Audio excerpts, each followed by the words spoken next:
Oi, pessoal! Eu vou dar continuidade à leitura do livro A Dialética do Sexo, da já falecida autora feminista clássica, de segunda onda, Shulamit Firestone. Shulamit Firestone, ela escreveu um livro chamado Dialética do Sexo, tem aí mais ou menos 272 páginas. Eu não comprei o livro, assim como eu falei no último vídeo, eu não comprei o livro. Eu estou lendo ele aqui em formato de PDF. Encontrei na internet, agora estou lendo aqui este livro.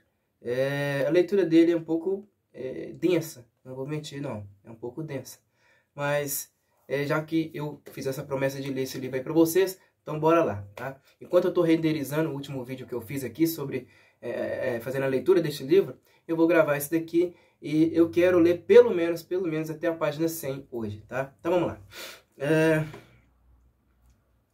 As raízes comuns do freudismo e do feminismo.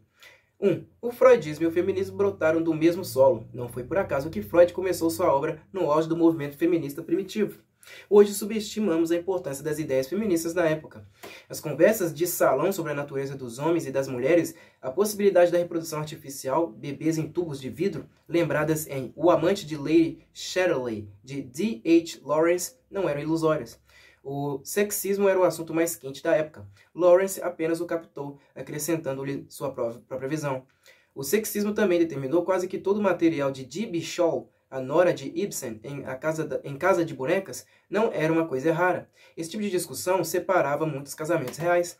A descrição maldosa que Henry James fez das mulheres feministas em As Bostonianas e as descrições mais condescendentes de Virginia Woolf em Os Anos e em Night and Day eram tiradas da vida real. A cultura refletia as atitudes e os interesses predominantes. O feminismo era tema literário importante, porque nessa época ele era um problema vital, pois os escritores escreviam sobre o que viam, descreviam o meio cultural à sua volta. E nesse meio havia interesse pelos temas do feminismo. A questão de da emancipação das mulheres... Opa! Deu um ruim aqui, peraí. A questão da emancipação das mulheres afetava todas as mulheres, quer elas se declarassem a favor das novas ideias, quer as combatessem desesperadamente. Velhos filmes da época mostram a solidariedade crescente das mulheres refletindo seu comportamento imprevisível e pondo à prova de maneira aterradora e geralmente desastrosa seu papel sexual. Ninguém se mantinha insensível à revolta, e isso não ocorria apenas no Ocidente. A Rússia, nessa época, experimentava acabar com a família. Na virada do século havia então no pensamento social e político, na cultura literária e artística, uma enorme fermentação e ideias relativas à sexualidade, ao casamento, à família e ao papel das mulheres. O freudismo foi apenas um produto cultural dessa fermentação. Ambos, freudismo e feminismo, surgiram como reações a um dos períodos mais presunçosos da civilização ocidental, a Era Vitoriana, caracterizada por sua centralização da família e, consequentemente, por sua exagerada opressão e repressão sexuais. Ambos os movimentos significaram um despertar, só que Freud foi meramente um diagnosticador daquilo que o feminismo pretendia curar. 2. O freudismo e o feminismo são farinha do mesmo saco. A grande façanha de Freud foi redescobrir a sexualidade. Freud viu a sexualidade como a principal força vital, mostrou que a maneira como a libido se organizava na criança determinava a psicologia do indivíduo, que, além disso, reproduzia a psicologia das espécies históricas.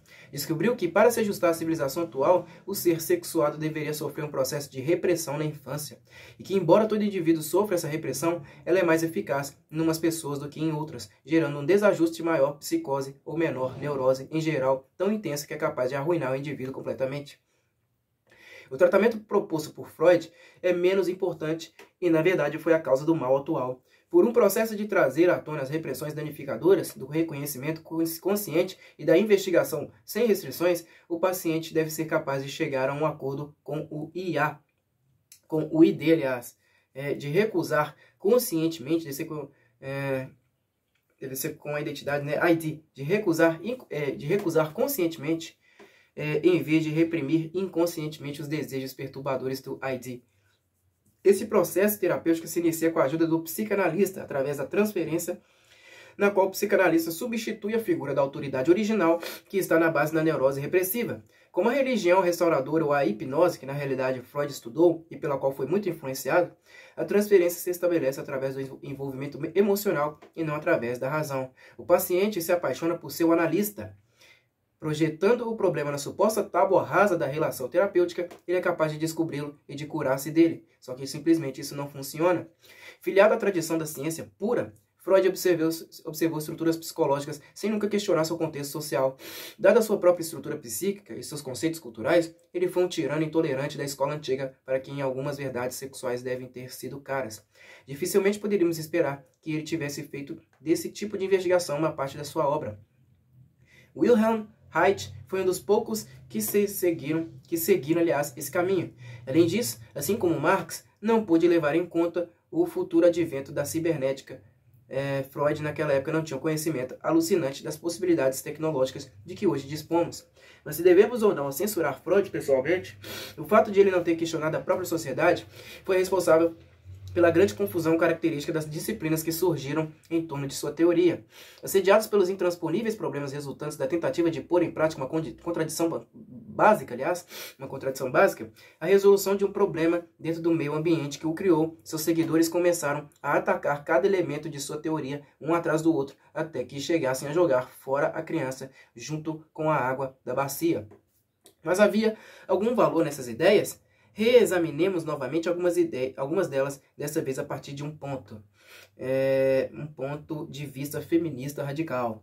Acredito que Freud falava de alguma coisa real, embora talvez suas ideias, tomadas literalmente, sejam absurdas. A esse respeito, considere-se que o gênio de Freud foi mais poético do que científico. Suas ideias são mais valiosas como metáforas do que como verdades literais. Considerando isto, examinemos primeiro a pedra angular da teoria freudiana, o complexo de Édipo, no qual o menino deseja a mãe sexualmente e deseja matar o pai, reprimindo esse desejo em função do medo de ser castrado pelo pai.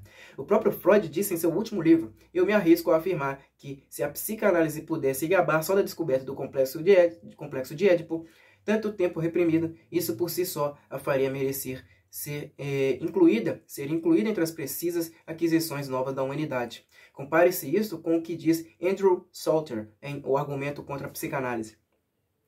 Aí tem aqui, né, uma nota aqui, ó. R.P. Knight, em Avaliação dos Resultados da Terapia Psicanalítica, publicado no American Journal of eu não sei ler essa palavra, gente. Eu sempre esqueço. Psychiatry, não sei. Psychiatry, não sei. Psiquiatria. Né? Em 1941, verificou que a psicanálise fracassou com 56,7% dos pacientes que ela observou e teve êxito com apenas 43,3%.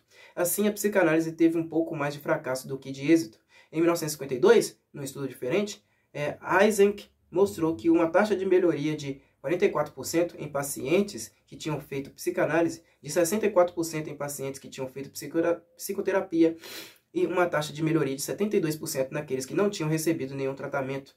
Outros estudos, Barron e Leary, 1955, acho que é Bergam, não sei, 1963, Cartwright e Vogel, 1960, Truax, não sei ler essa palavra nem fudendo, 1973, Truaux, Powers e Whitmer, Whitmer, 1951, confirmam esses resultados negativos.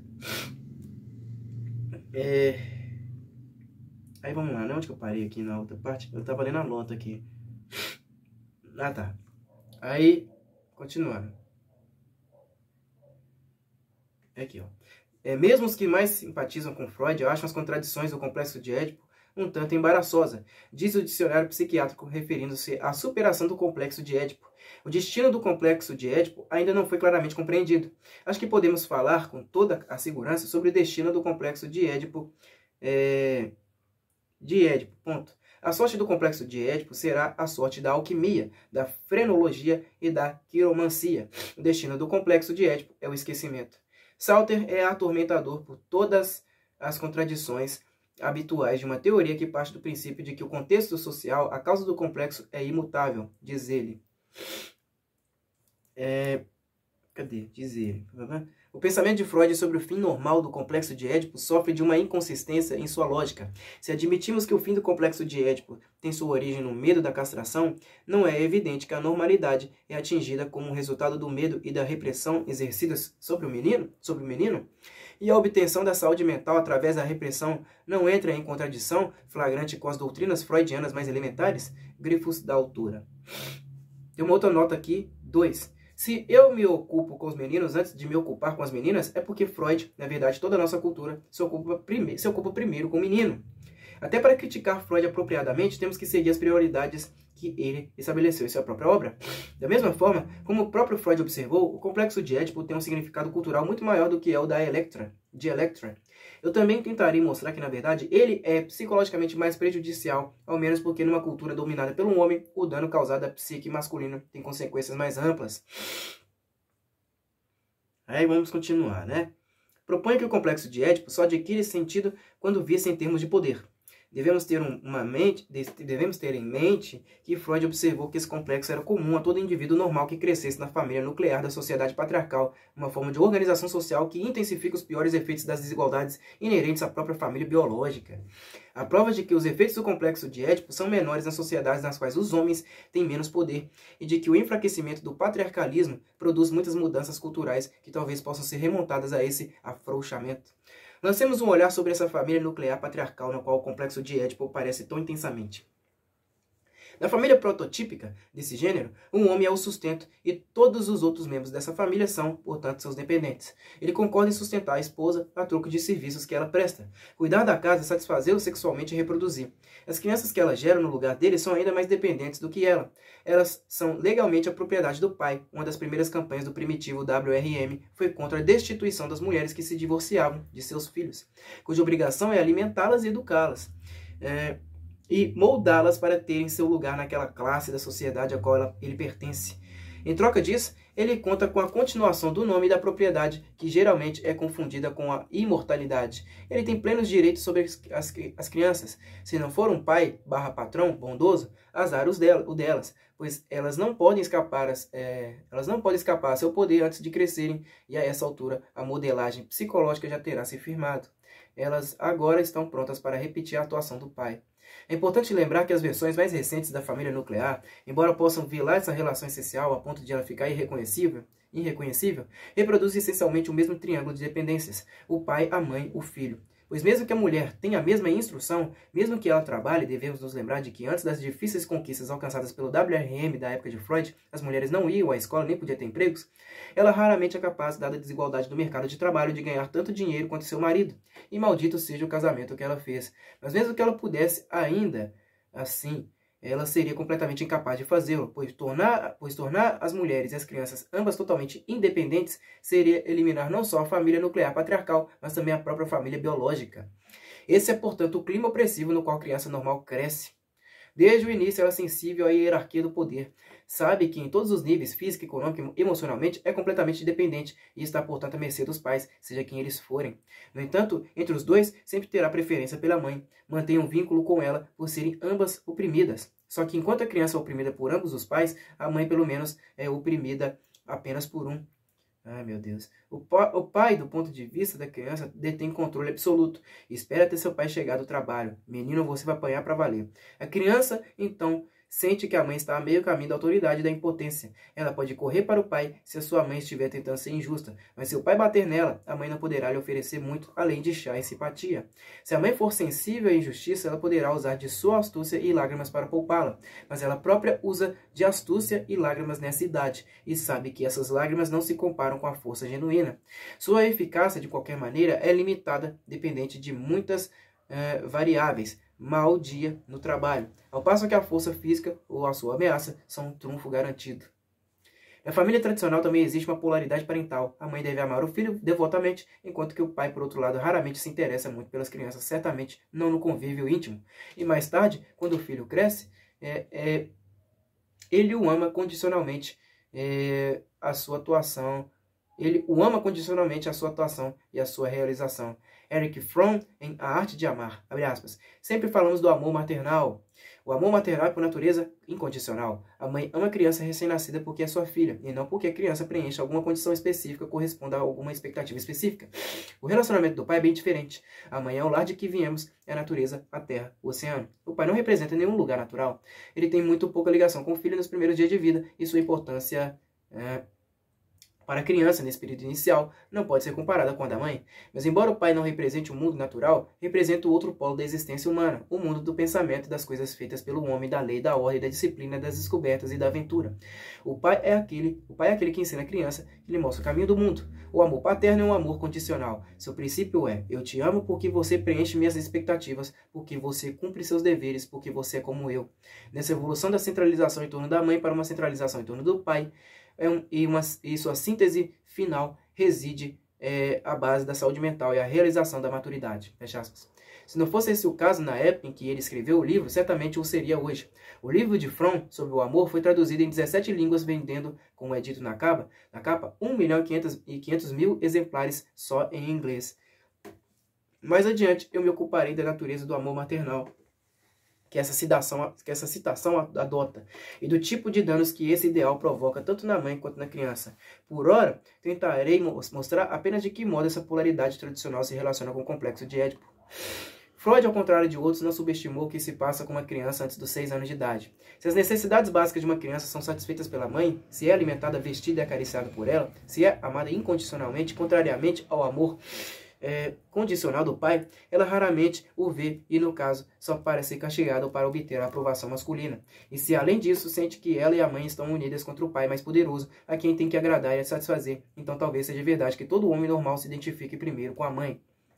Quanto a desejar a mãe, sim, isso também é verdade. Quanto a desejar a mãe, sim, isso também é verdade. Mas é absurdo aquilo que aqui uma leitura literal de Freud pode levar. A criança não sonha ativamente em penetrar a mãe. Puta que pariu. As possibilidades são de que ela ainda sequer consiga imaginar como se poderia realizar esse ato. Nem ela é fisicamente bastante desenvolvida para ter necessidade de uma descarga orgásmica. Seria mais correto ver essa necessidade sexual de uma maneira generalizada, mais negativa, isto é, só mais tarde, devido à estruturação da família em torno do tabu do incesto, a resposta sexual deverá se separar dos outros tipos de respostas físicas e emocionais. Primeiramente, elas aparecem integradas. O que acontece aos 6 anos, quando se espera do menino que ele comece a encorpar e a agir como um homenzinho? Palavras como identificação masculina e imagem do pai começam a circular. Os brinquedos aconchegantes do ano anterior lhe são arrancados. Ele é levado a jogar futebol. Caminhões e trens elétricos se multiplicam. Se ele chora, é chamado de maricas. Se corre para sua mãe, é chamado de filhinho da mamãe. O pai, de repente, começa a se interessar ativamente por ele. Você o estragou com mimos. O menino teme o pai com razão. Sabe que, entre os dois, quem tende mais para o seu lado é a mãe. Na maioria dos casos, ele já observou bem nitidamente que o pai faz sua mãe feliz, fala chorar, não fala muito com ela, discute muito com ela e a maltrata. É por isso que ele presenciou uma relação sexual, provavelmente a terá interpretado com base no que sempre deduziu do relacionamento de seus pais, isto é, que o pai está atacando a mãe. Contudo, subitamente, espera-se que ele se identifique com esse estranho, meio animalesco. Naturalmente, ele não quer, resiste, começa a sonhar com o bicho-papão, começa a ter medo da sombra, chora quando vai ao barbeiro, pensa que o pai vai cortar-lhe o pênis, não se comporta como o homenzinho que deveria ser. Essa difícil fase de transição, o que é que finalmente convence a criança normal a inverter sua identificação? Fromm expressa-o muito bem, abre aspas. Mas embora o pai não represente nenhum mundo natural, representa o outro polo da existência humana, o mundo do pensamento, das coisas feitas pelo homem, da lei, da ordem, da disciplina, das descobertas e da aventura. É o pai que ensina a criança que lhe mostra o caminho do mundo, fecha aspas. O que finalmente o convence é a promessa do mundo quando ele crescer. Ele é solicitado a fazer uma transição do estado do sem poder, isso é, as mulheres e as crianças, para o estado dos potencialmente poderosos, isso é, os filhos, extensões do ego de seu pai. A maioria das crianças não é tola. Elas não pretendem ficar presas nas vidas ruins e limitadas das mulheres. Querem essas descobertas e essa aventura, mas isso é difícil, porque no íntimo desrespeitam o pai com todo o seu poder, simpatizam com a mãe. Mas o que elas fazem então? Reprimem a ligação profundamente emocional com a mãe, reprimem o desejo de matar o pai e ascendem ao honroso estado da masculinidade.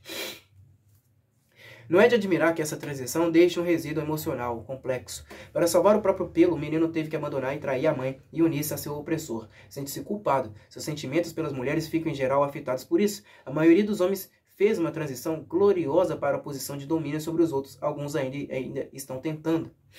Outros componentes da teoria freudiana também se esclarecem quando examinados à luz do poder I.E.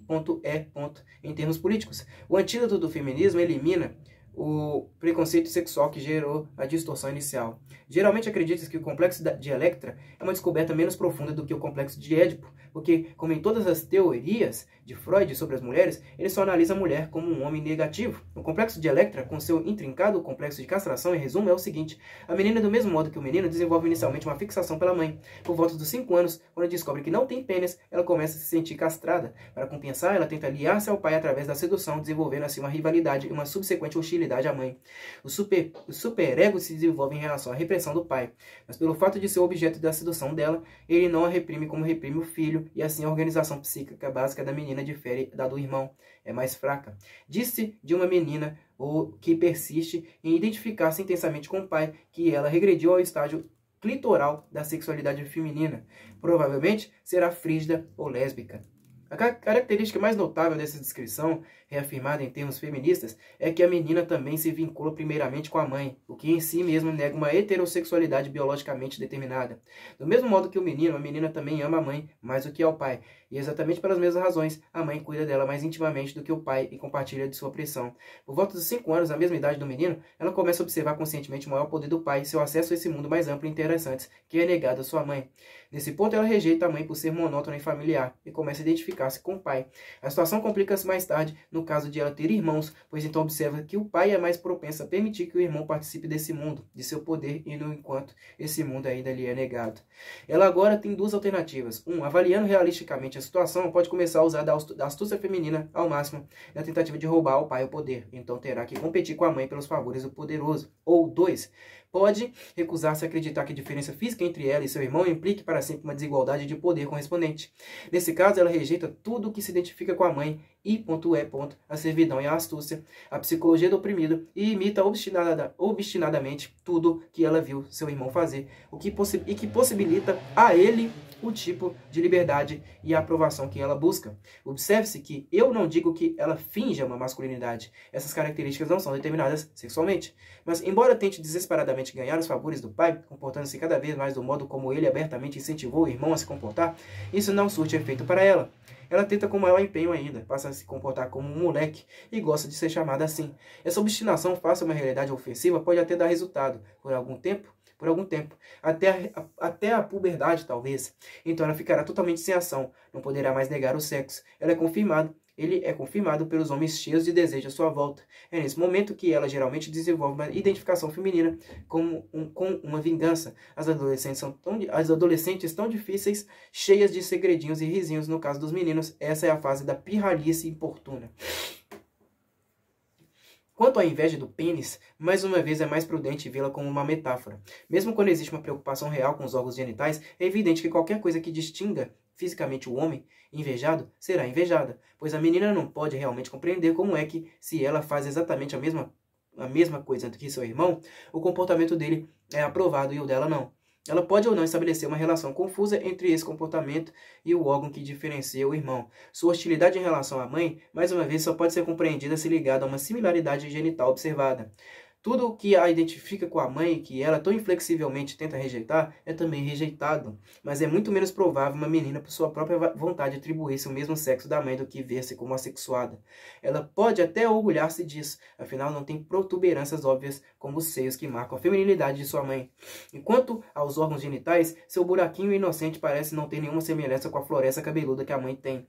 Raramente ela sabe sequer que ela tem uma vagina, porque ela está vedada. Seu corpo até agora é tão ágil e funcional quanto o do irmão, e ela está em harmonia com ele. Ela e o irmão são apenas dois seres oprimidos. Cadê? Deu um zoom aqui. Ela e o irmão são apenas dois seres oprimidos pela maior força dos adultos. Sem ter uma orientação específica, ela pode iludir-se durante um longo tempo do que não acabará por ficar como a mãe, como a mãe. É por isso que ela é tão incentivada a brincar com bonecas, a brincar de casinha, a ser bonita e atraente. Espera-se que ela não seja uma das que recusa seu papel até o último minuto. Espera-se que ela logo se ajuste a ele artificialmente, pela persuasão e não por necessidade. Que a promessa abstrata de um bebê seja um chamariz suficiente para substituir aquele mundo excitante de descobertas e aventura. O mercado de bonecas em expansão capitaliza essa ansiedade parental. No que tange a criança, ela gosta de presentes, independentemente dos quais de quais sejam as intenções obscuras dos desejos adultos. No entanto, logo que elas compreendem para que servem as bonecas, muitas meninas espertas rapidamente decidem que querem um tipo diferente de brinquedo, ou pelo menos uma boneca Barbie. Afinal, elas preferem afiar suas garras contra quem do que representar o papel da mãe já conformada. À luz dessa... Nossa, puta que pariu. À luz dessa interpretação feminista, muitas doutrinas freudianas periféricas que pareciam absurdas agora passam a fazer sentido. Por exemplo, Ernest Jones, em Papers on Psychoanalysis, não sei. Abre aspas. Em muitas crianças existe um vivo desejo de se tornarem os pais de seus próprios pais. Essa curiosa construção da imaginação evidentemente está estreitamente relacionada com os desejos incestuosos, uma vez que ela é uma forma exagerada do desejo plebeu de ser o próprio pai de si mesmo, fecha aspas.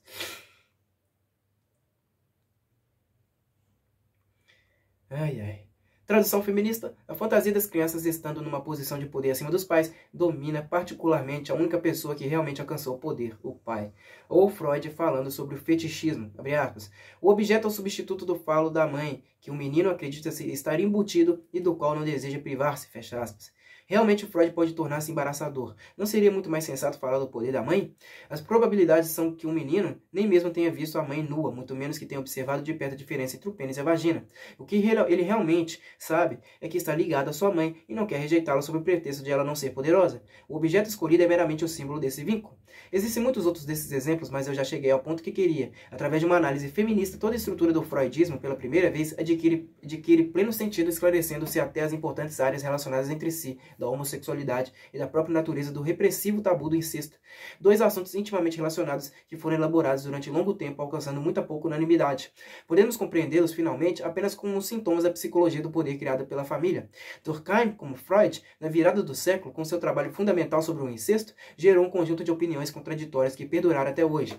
Durkheim acreditava que o tabu do incesto originara-se da estrutura do clã. Abre aspas. Muitos fatos tendem a provar que no início das sociedades humanas o incesto não foi proibido, até haver uma divisão em pelo menos dois clãs fundamentais, pois a primeira forma dessa proibição que nós conhecemos, chamada exogamia, parece, acima de tudo, ser correlata a essa organização. A mais recente dessas formas certamente não é primitiva, fecha aspas. E além disso, abre aspas, como a estrutura básica do clã foi um estágio pelo qual todas as sociedades humanas parecem ter passado, e a exogamia esteve estritamente ligada à constituição do clã, não é surpreendente que o estado moral que o clã inspirou e deixou para trás fosse ele próprio comum a toda a humanidade. Pelo menos ele foi necessário para triunfar sobre ela e para ter particularmente pressionado as necessidades sociais. Isso explica tanto como o incesto foi legitimado quanto porque esses povos continuaram sendo uma exceção. Fecha aspas. Quando a família se tornou o centro do moralismo religioso e todas as paixões livres foram banidas de seus limites, amarradas às mulheres e ao sexo, o tabu contra o incesto adquiriu bases estáveis e perpétuas. Na época em que as origens dessa dualidade entre moralidade e paixão desapareceram, ela já estava firmemente enraizada na cultura. Toda a vida moral tinha sido organizada como resultado desse desenvolvimento. Teria sido necessário destruir toda a moralidade para voltar ao estágio anterior, fecha aspas. Durkheim acrescenta maravilhosamente, abre aspas, se não se tivesse originado na exogamia, a paixão e o amor entre os sexos não se teriam tornado sinônimos, fecha aspas. Isto é, para eliminar o tabu do incesto, teríamos que eliminar a família e a sexualidade como elas são hoje estruturadas. Isso não seria uma ideia ruim, pois essa proscrição tradicional e hoje quase universal do incesto nos levou a aceitar como normal uma sexualidade onde o potencial individual permanece insatisfeito. Freud descreveu os castigos psicológicos da repressão sexual provocados pelo tabu do incesto, descobrindo particularmente a existência do complexo de Édipo em todo menino normal e a de seu correlativo, Electra, em toda menina normal. A homossexualidade é apenas aquilo que acontece quando essas repressões não têm êxito como deviam, isto é, em vez de elas serem suprimidas completamente, permitindo ao indivíduo pelo menos funcionar dentro da sociedade, permanecem na superfície, danificando seriamente o relacionamento sexual do indivíduo ou até a sua psique total. Está fadada a falhar quase sempre um sistema no qual a primeira pessoa a quem a criança responde emocionalmente exigirá dela que reprima uma parte substancial dessas respostas. E como Ruth Hirschberger observou em Adam's Rib, R-I-B, abre aspas, é significativo que a mesma mulher que despertou o afeto do menino, e poucas negam o componente sexual em plena expansão, é também a primeira a divulgar o tabu contra a sua sexualidade. A supressão da sexualidade torna-se um requisito para a afeição da mãe, fecha aspas. Ora, A homossexualidade masculina provém da recusa da criança aos 5 ou 6 anos de efetuar a transição da centralização em torno da mãe para a centralização em torno do pai. Geralmente uma transição de um estado de amor genuíno pela mãe e desrespeito real pelo pai. Nos casos em que não há figura paterna, essa transição não é claramente exigida da criança. Muitas vezes é verdade, dada a guerra entre os sexos que existe na maioria dos casamentos, a mãe incentiva essa vinculação por despeito para vingar-se do pai, negando-lhe a progenitura, o único motivo pelo qual ele a tolera. Mas penso que seria bem mais exato que dizer que a criança simplesmente substituiu, nos afetos da mãe, o pai indiferente e geralmente namorador. Toda mãe, mesmo as mais ajustadas, espera fazer da maternidade o foco central da vida. Geralmente o filho é o único substituto que ela encontra para tudo aquilo que lhe foi negado no mundo, em geral, nos termos de Freud, o substituto de seu pênis. Como podemos então exigir que ela não seja possessiva, que ela renuncie subitamente sem lutar ao próprio filho que estava destinado a compensá-la da eterna perda desse mundo, entregando-o ao mundo de descobertas e aventura? Embora também se origine da repressão fracassada, dessa vez o complexo de Electra, a homossexualidade é consideravelmente mais complicada. Lembre-se de que a menina também se vincula inicialmente à mãe, ela pode, devido à rivalidade posterior, nunca aprender a reprimir esse vínculo. Ou pode tentar agir como um menino para ganhar a aprovação da mãe. Infelizmente, as mulheres também preferem os meninos. Inversamente, nos casos em que ela se identifica intensamente com o pai, ela pode recusar-se a renunciar ao desejado privilégio masculino, mesmo depois da puberdade. Em casos extremos, ela imagina ser realmente um homem cujo papel está representando.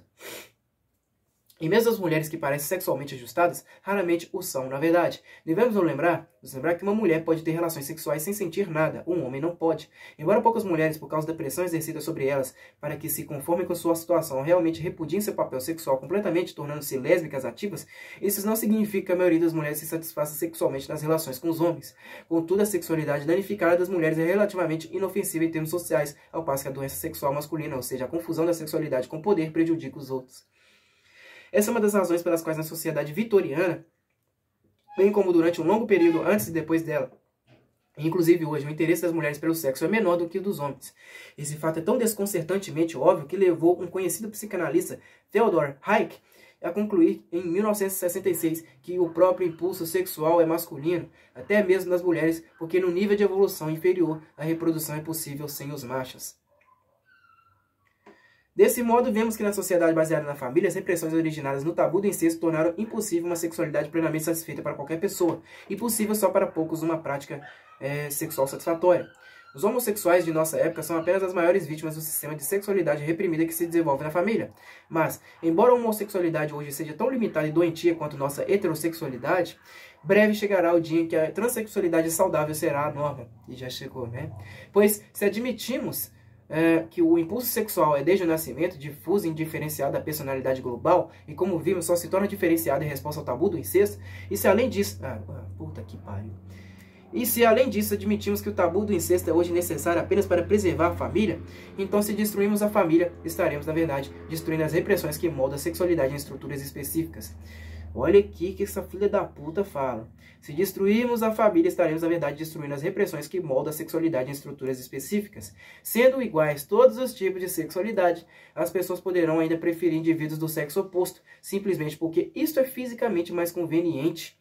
Mas até isso não passa de uma enorme suposição, porque a sexualidade em nenhum momento estivesse separada das outras respostas, se a sexualidade em nenhum momento estivesse separada das outras respostas, e se o indivíduo respondesse ao outro de um modo total, que incluísse a sexualidade meramente como um dos componentes de sua resposta, então é pouco provável que um fator puramente físico pudesse ser decisivo. Contudo, não temos nenhum meio de saber disso agora. O fim da diferenciação entre o nível sexual e a personalidade total poderia também ter implicações culturais importantes. Atualmente, o complexo de Édipo, originário do hoje quase universal tabu do incesto, requer que a criança cedo distinga o emocional do sexual. Um é considerado pelo pai como uma resposta apropriada para a mãe, o outro não. Se a criança quiser ganhar o amor da mãe, deve separar o sentimento sexual de seus outros sentimentos, a sublimação e as relações inibidas quanto ao alvo de Freud. Um desenvolvimento cultural que provém diretamente dessa dicotomia psicológica artificial é a síndrome mulheres boas, mulheres más, boas/mulheres más, com a qual culturas inteiras ficaram doentes. Isto é, a divisão da personalidade é projetada na classe das mulheres. As que se assemelham com a mãe são boas e, consequentemente, não se deve ter desejos sexuais por elas. As que não se assemelham com a mãe, que não suscitam uma resposta total, são sexuais e, portanto, más. Classes inteiras de mulheres, por exemplo, as prostitutas, de mulheres, por exemplo, as prostitutas, pagam com a vida por essa dicotomia. Outras sofrem em graus diferentes. Uma boa parte de nossa linguagem é designada para degradar as mulheres até o nível em que é permissível ter desejos sexuais por elas. Puta, tua cabeça está entre as tuas pernas. Essa esquizofrenia sexual raramente é superada de todo pelo indivíduo. E na cultura em geral, desenvolvimentos históricos inteiros, como a própria história da arte e da literatura, foram diretamente por ela. Assim, a honra cortesã da Idade Média, que exalta as mulheres exclusivamente à custa de sua humanidade consanguínea, fazendo do sexo um ato baixo e desligado do amor verdadeiro, desenvolveu-se no maneirismo, o culto da virgem na arte e na poesia. Uma canção da época ilustra a divisão. Eu não me interesso por estas damas, que podem ser louvadas e decantadas. Tragam-me a gentil Açucena, a livre rapariga do campo. A natureza despreza a arte, ela tem uma beleza própria, pois quando a acariciamos em suas pétalas, ela exclama, ó céus, deixe-me, mas quando lhe tocamos o miolo, ela nunca dirá não. A separação entre sexo e emoção está na própria base da cultura e da civilização ocidentais. Se a primeira repressão sexual é o mecanismo básico pelo qual as estruturas de caráter que sustentam a servidão política, ideológica e econômica são produzidas, um fim ao tabu do incesto através da abolição da família poderia ter efeitos profundos. A sexualidade seria liberta de sua camisa de força, vindo a erotizar toda a nossa cultura, mudando a sua própria definição. Sintetizando brevemente meu segundo ponto de vista de que Freud e o feminismo lidaram com o mesmo material, a hipótese básica de Freud, a natureza da libido e seu conflito com o princípio da realidade, faz muito mais sentido quando vista em oposição ao pano de fundo social da família nuclear patriarcal. Tentei reanalisar, em termos feministas, aqueles componentes da teoria de Freud que se relacionam mais diretamente com o sistema familiar, o tabu do incesto e os consequentes complexos de Édipo e de Electra, e sua falha comum em causar um mau funcionamento sexual ou, em casos graves, o desvio sexual de hoje. Salientei que essa repressão sexual requeria de todo indivíduo que, em benefício da integridade familiar, contribuísse não só para a neurose individual, mas também para a doença cultural corrente. Está além do objetivo desse capítulo qualquer coisa que seja mais do que um esboço de apresentação. Uma reexposição de Freud em termos feministas constituiria por si só um livro valioso. Neste capítulo, eu apenas sugeri que o freudismo e o feminismo surgiram na mesma época, em resposta aos mesmos estímulos, e que, essencialmente, eles são feitos da mesma matéria. Examinando os princípios básicos do freudismo, mostrei que eles são também a matéria-prima do feminismo. A diferença reside apenas no fato de que o feminismo radical não aceita que o contexto social no qual a repressão e, consequentemente, a neurose se desenvolve seja imutável. A submissão do prazer à realidade e, a repressão sexual não continuará necessariamente se eliminarmos a família biológica. Olha a loucura dessa mulher, puta que pariu. 2. O freudismo classifica o feminismo. As duas ideias principais deste capítulo, primeiro a de que o freudismo e o feminismo originaram-se das mesmas condições históricas, e segunda de que o freudismo e o feminismo baseiam-se no mesmo conjunto de realidades, acrescentarei uma terceira. O freudismo classificou o feminismo como o menos importante de dois males. Mostramos como o freudismo tocou no mesmo ponto crucial do feminismo. Ambos, simultaneamente, foram respostas a séculos de uma crescente privatização da vida familiar, com a extrema submissão das mulheres e com as repressões sexuais e as neuroses subsequentes geradas por essa situação. Freud também foi considerado em tempos passados um maníaco sexual, um destrutivo para a sociedade. Ele foi tão ridicularizado e menosprezado quanto o foram as militantes feministas. Só muito mais tarde é que o freudismo se tornou tão sagrado quanto uma religião estabelecida. De que modo essa inversão se processou? Consideremos primeiro o contexto social de desenvolvimento do freudismo e do feminismo. Vimos que as ideias das primeiras feministas radicais continham os germes da revolução sexual vindoura. Vimos que, embora em muitos casos as próprias feministas não tenham compreendido claramente a importância daquilo em que tinham esbarrado, embora frequentemente não tivesse formulado uma crítica radical feminista da sociedade que fosse completa e consistente, e isso não é de surpreender, dado o clima político da época, a reação da sociedade contra elas indica que seus inimigos sabiam o que elas queriam, mesmo que elas próprias não estivessem seguras disso. A virulenta literatura antifeminista da época, geralmente escrita por homens respeitáveis e honestos em suas próprias áreas de empenho, ilustra e ameaça que as feministas representavam para o estabelecimento. Também mostrei no capítulo anterior como o movimento foi redirigido no esforço exaustivo para obter o voto e como desse modo ele foi desviado e destruído. Seguindo-se ao fim do movimento feminista, com a obtenção do direito ao voto, surgiu a Era das Melindrosas, uma era que lembra muito a nossa na sua sexualidade pseudo-liberada. A rebelião feminina, muito difundida, provocada pelo movimento feminista, não tinha nesse momento nenhum rumo a seguir. As mulheres que tinham cortado o cabelo, encurtado as saias e entrado para a universidade não encontravam um sentido político para sua frustração. Em vez disso, elas se extravasavam em maratonas ou se consumiam cruzando a nado o Canal da Mancha e pilotando aviões através do Atlântico. Era uma classe ativa que não sabia o que fazer com a consciência. Diziam-lhes, como ainda nos dizem, abre aspas, vocês conseguiram direitos civis, saias curtas e liberdade sexual. Vocês venceram a sua revolução. O que mais querem? Fecha aspas. Mas a revolução tinha sido ganha dentro de um sistema organizado em torno da família nuclear patriarcal. E como Herbert Marcuse mostra em Eros e Civilização, dentro dessa estrutura repressiva, só pode resultar uma repressão mais sofisticada. Dessublimação repressiva. Abre aspas. Numa sociedade repressiva, a felicidade e o desenvolvimento produtivo do indivíduo estão em contradição com a sociedade. Se eles são definidos como valores a serem realizados dentro da sociedade, eles próprios se tornam repressivos. O conceito de dessublimação repressiva significa a liberação da sexualidade nos modos e formas que reduzem e enfraquecem a energia erótica. Nesse processo, a sexualidade se abre a dimensões e relações anteriormente proibidas. Contudo, em vez de ela recriar essas dimensões e relações à semelhança do princípio da realidade, a tendência oposta faz valer seus direitos. O princípio da realidade estende seu poder sobre o Eros. O exemplo mais vigoroso disso é fornecido pela introdução metódica da eroticidade no comércio, na política, na propaganda, etc. Fecha aspas. Na década de 20, criaram-se os estereótipos da moça que trabalha fora e faz carreira, career girl, da aluna de colégio misto, co-ed, e da mulher de negócios machona. Essa imagem da mulher supostamente liberada circulou pelo mundo via Hollywood. Os efeitos desproporcionais da pseudo-liberação sobre as mulheres deram aos antifeministas um novo material de combate e posteriormente favoreceram a resistência das sociedades que ainda declaravam abertamente a supremacia masculina imposta às mulheres em liberdade. Amamos nossas mulheres do jeito como elas são, femininas. Os recrutas americanos voltaram da Segunda Guerra Mundial com histórias dessas grandes mulheres continentais que ainda sabiam como fazer um homem se sentir bem. A palavra castração começou a circular e finalmente na América da década dos 40, o freudismo assumiu um lugar importante. Enquanto isso, o freudismo tinha sofrido profundas mudanças internas. A ênfase na teoria psicanalítica deslocou-se para a prática clínica. No capítulo final de Eros e Civilização, Marcuse discute as implicações reacionárias dessa mudança. Mostra como a contradição entre as ideias de Freud e a possibilidade de qualquer terapia eficaz baseada nelas acabou causando a assimilação da teoria pela prática. Para adaptar-se a ela, a psicanálise não pode realizar a felicidade do indivíduo numa sociedade cuja estrutura só pode, no máximo, tolerar uma felicidade individual que seja rigorosamente controlada. Abre aspas. Os conceitos mais especulativos e metafísicos, não sujeitos à verificação clínica, foram depreciados e descartou-se deles completamente. Além disso, nesse processo, alguns dos conceitos mais decisivos de Freud, como a relação entre o id e o ego, a função do inconsciente e o alcance e o significado da sexualidade, foram redefinidos de um modo tal que seu conteúdo quase foi eliminado. Os revisionistas converteram o enfraquecimento da teoria de Freud numa nova teoria, fecha aspas. O termo que talvez melhor caracterize esse revisionismo neo-freudiano seja adaptação. Mas adaptação a quê? A suposição básica de que devemos aceitar a realidade na qual nos encontramos. Mas o que acontece se formos uma mulher, um negro ou um membro de qualquer outra classe da sociedade especialmente infortunada? Nesse caso, somos duplamente desgraçados. Olha o que essa mulher escreve. Puta que pariu. Pois então, não só devemos atingir uma normalidade, que até para os privilegiados é, como vimos, na melhor das hipóteses, difícil e precária, como também devemos nos adaptar ao racismo ou ao sexismo específicos que limitam nossa potencialidade desde o início. Deve-se abandonar todas as tentativas de autodefinição ou autodeterminação.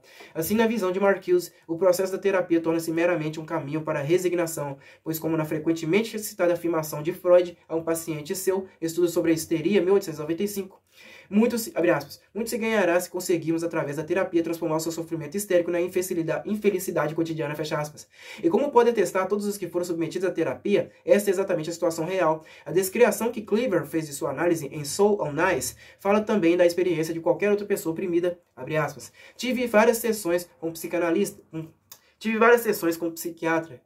Aliás, sua conclusão foi que eu odiava minha mãe. Como chegou a essa conclusão, eu nunca saberei, porque ele não sabia nada de minha mãe, e quando me fazia perguntas, eu lhe respondia com mentiras absurdas. O que me revoltou contra ele foi o fato de que ele tinha me ouvido denunciar os brancos. Entretanto, toda vez que isso acontecia, ele deliberadamente trazia de volta a conversa para minha vida familiar, para minha infância.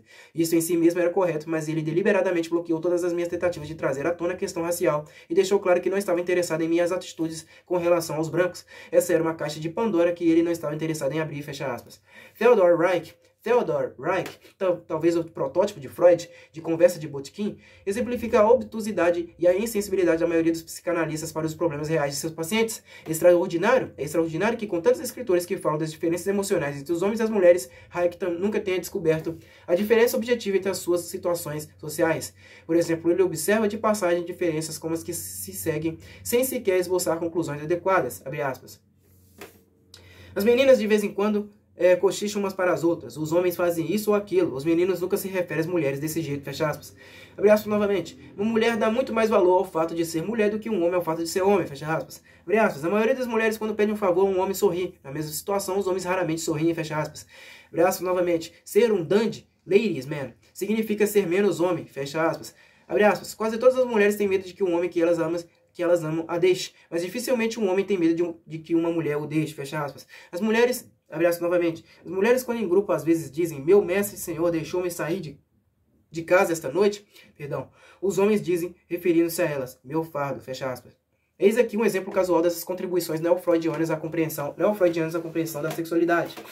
A primeira impressão que temos de uma jovem que encontra numa sala cheia de pessoas é de uma insegurança encoberta ou bem disfarçada. Parece que ser possuidor de um pênis protege completamente os homens dessa percepção. Que? Os homens não estão à vontade no universo e por isso têm que explorá-lo. As mulheres que fabricam a série de todos os seres orgânicos estão à vontade no mundo e não sentem ânsia em descobrir tudo sobre ele. Outra passagem. A mim me parece que a investigação psicanalítica que enfatiza o sentimento de deficiência física que a menina experimenta na região genital descuidou do valor estético dessa deficiência e de seu significado do desenvolvimento da atitude feminina. Suponha que a menina que compara seu órgão genital com o do menino acha feios os seus órgãos. Não só a maior modéstia das mulheres, mas também seu incessante esforço para embelezar e cultuar seus corpos, devem ser entendidos como um deslocamento e uma extensão de seu esforço para compensar sua impressão original de que seus órgãos genitais são feios. Puta que pariu. Acredito que o asseio tem uma dupla origem. A primeira nos tabus das tribos e a segunda provinda de milhares de anos, a saber, a consciência das mulheres de seu cheiro próprio, especificamente os cheiros ruins causados pela secreção de seus órgãos genitais. Eis uma típica interpretação terapêutica. Abre aspas. Uma paciente tinha medo de mostrar-me seu livro. Então ocorreu-me. Essa paciente que tinha revelado durante a transferência anterior indícios claros de um amor transferencial em relação a mim, agora age como se o livro fosse um filho que ela tivesse tido de mim. Age como uma mulher que tem que mostrar pela primeira vez seu filho ao marido. Tem medo de que ele possa não gostar do bebê recém-nascido, fecha aspas. Lê-se como um livro de anedotas freudianas. Em contraste com isso, as pacientes de Reich geralmente se mostram comovedoramente perceptivas e até brilhantemente perspicazes. Elas estavam em muito maior sintonia com a realidade de sua situação do que ele jamais foi capaz de estar. Abre aspas. Uma mulher parece incapaz de expressar seus fortes sentimentos negativos e expressa essa sua incapacidade numa sensação psicanalítica. Tenho medo de mostrar essas emoções, porque se eu o fizesse, seria como abrir uma caixa de Pandora. Tenho medo de que minha agressividade destruísse tudo. Fecha aspas, abre aspas novamente. Antes de ela sair, levei-a até a janela e mostrei-lhe as lojas ao longo da rua e seus anúncios em letras de neon e disse, esse não é um mundo das mulheres? Mas ela não ficou impressionada com isso e replicou, desça Wall Street e você compreenderá que esse é um mundo dos homens, fecha aspas. Abre aspas novamente. Uma paciente observa que os homens são estranhos. Eles não nos permitem ser apenas mulheres, eu quero dizer, mulheres com toda a sua franqueza, mas eles nem por um momento nos deixam esquecer de que somos apenas mulheres. Mulheres, fecha aspas, é uma afirmação. Como podem essas mulheres suportar a estúpida misoginia de Reich? Na verdade, elas não conseguem. Ai, ai, ai. Que coisa chata ler esse livro, hein? Puta, que na merda. Abre aspas. Quando disse a uma paciente quarentona que ela tinha querido ser um menino, como seu irmão, ela começou a me amaldiçoar e a me injuriar, dizendo, foda-se e vá para o inferno, e outras expressões impróprias para uma senhora, fecha aspas. Mas o doutor acaba vencendo, abre aspas. Quando chegou a hora de ir embora, ela demorou-se um pouco mais do que o habitual, de frente ao espelho de minha sala, arrumando os cabelos. Eu observei sorrindo. Estou feliz de ainda ver um vestígio de feminilidade, fecha aspas.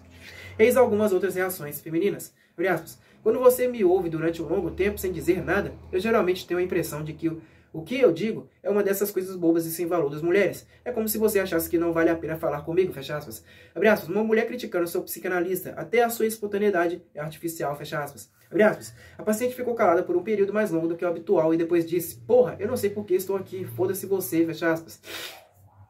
Não é que essas mulheres não estivessem conscientes de sua situação, estivessem conscientes de sua situação. Ao contrário, elas estavam no consultório de Hayek por causa de sua consciência. Não havia outro meio de lidar com a sua frustração, porque não há meio de lidar com ela a não ser pela revolução. Olha só.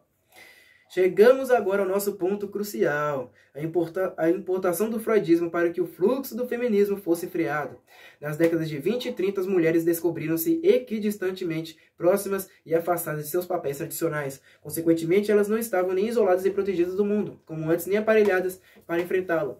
Ambas as suas vidas, pessoal e profissional, sofriam com isso. Sua frustração frequentemente assumia formas histéricas, complicadas pelo fato de que elas eram desprezadas em todo o mundo, até pela pequena falsa liberação que tinham alcançado. A perplexidade das massas com relação a elas levou-as em bandos para os psicanalistas. E de onde tinham vindo os psicanalistas? Nessa época havia uma guerra na Europa e grande parte da inteligência alemã e austríaca tinha se instalado nos Estados Unidos em busca de uma prática. Ali era o lugar ideal. Toda uma classe de pessoas sofredoras os aguardava. E não eram somente uns poucos entediados, mulheres ricas sorvidas pela nova religião, pois a América estava sofrendo várias limitações por ter uma revolução sexual que já estava bem longe dos estágios iniciais. Surgiram livros com títulos do tipo Como Viver em um Neurótico, Como viver com um neurótico, porque essa classe oprimida está sempre lá na sua cozinha, choramingando, queixando-se e resmungando.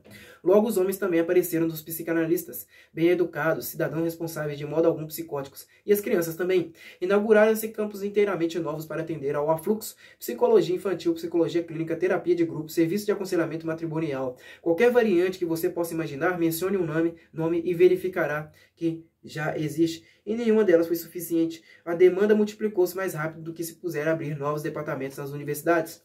Não é de surpreender que esses novos departamentos fossem logo preenchidos pelas mulheres. Massas de mulheres em busca de alguma coisa estudaram apaixonadamente psicologia na esperança de descobrir uma solução, para seus grilos. Mas as mulheres que tinham tornado interessadas, que se tinham tornado interessadas em psicologia só porque sua matéria tocava-lhes nos problemas mais íntimos, logo começaram a vomitar jargões sobre o ajuste matrimonial e sobre as responsabilidades do papel sexual. Os departamentos de psicologia transformaram-se em centros de recuperação para rapidamente tornarem as mulheres de novo ajustadas aos seus papéis tradicionais de esposas e de mães. As mulheres que persistiram em exigir profissões de carreira tornaram-se, por sua vez, instrumentos do sistema educacional repressivo. Seus novos insights psicológicos, como aquele balbucio de psicologia infantil, de assistência social e de educação elementar, serviram para reprimir uma geração nova de mulheres e de crianças. A psicologia tornou-se reacionária em sua essência, tendo sido corroído o seu potencial como uma disciplina séria para a utilidade dela para os que estavam no poder. E a psicologia não foi a única disciplina que se corrompeu. A educação, o serviço de assistência social, a antropologia, todas as disciplinas relacionadas às ciências do comportamento permaneceram durante anos pseudociências sobrecarregadas com uma dupla função, a doutrinação das mulheres, bem como o estudo do comportamento humano. Escolas de pensamento reacionário se expandiram, a ciência social tornou-se funcional, estudando o funcionamento das instituições dentro do sistema de valores estabelecido e promovendo assim a aceitação do status quo. Não é de surpreender que esses campos tenham permanecido campos femininos. Os homens logo partiram para a ciência pura, exclusivamente masculina.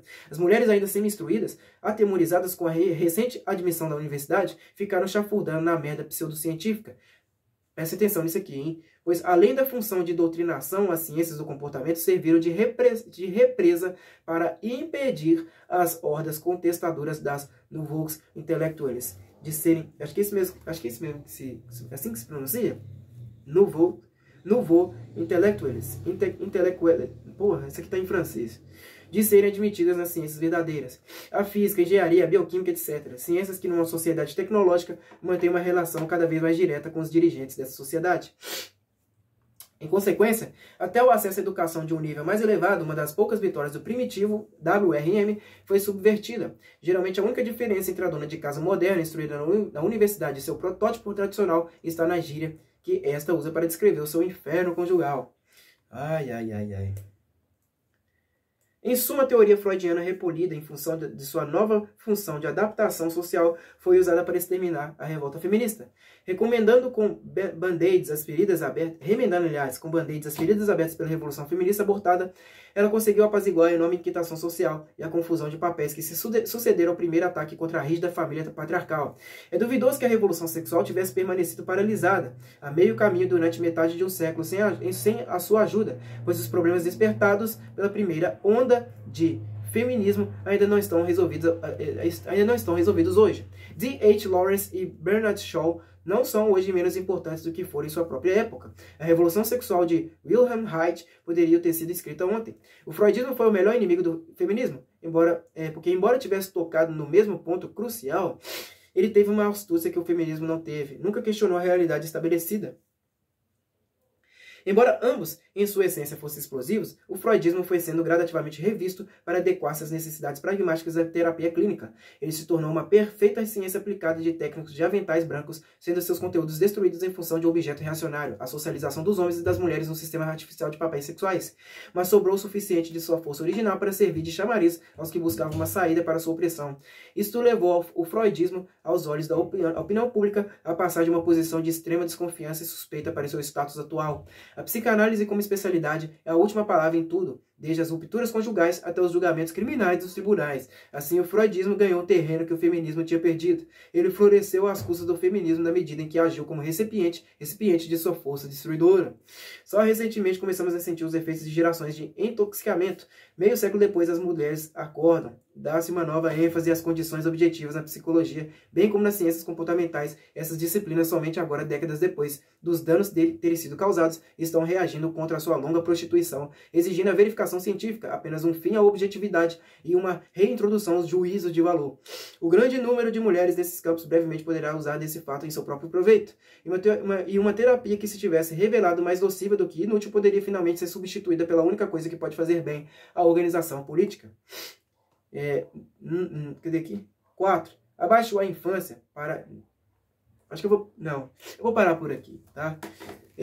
Página 86 do livro. Meu celular aí não vai aguentar mais. Já está sobrecarregado. Eu vou parar por aqui. Eu agradeço vocês que me acompanharam até aqui. Muito obrigado, de verdade. E até a próxima.